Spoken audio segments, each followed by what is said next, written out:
Warren Buffett's interpretation of financial reports. Number 4. Looking for the exceptional company.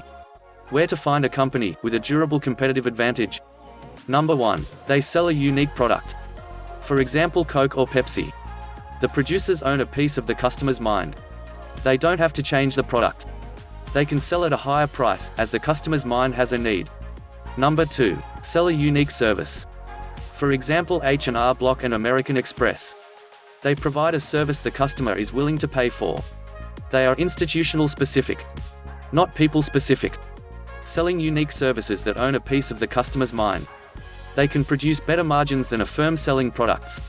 Number 3. Low-cost buyer and seller of a service the public have an ongoing need for.